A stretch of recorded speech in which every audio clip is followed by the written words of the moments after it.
the intraperitoneal chemotherapy trend has really been favored in recent years because of the 3 large trials that all showed progression-free and overall survival benefits, but GOG-252 is the newest, and it really calls into question the utility of intraperitoneal chemotherapy because there was not a benefit seen with IP in comparison to the 2 other groups, or the experimental arm of IP, I should say, in comparison to the 2 other groups utilized in that study.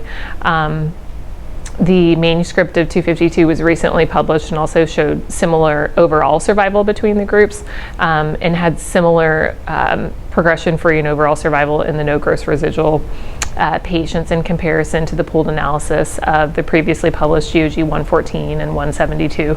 So I think in a well-selected candidate, intraperitoneal chemotherapy still can be helpful in comparison to IV, but it's certainly not for everyone. It's much more toxic. It's associated with worse quality of life.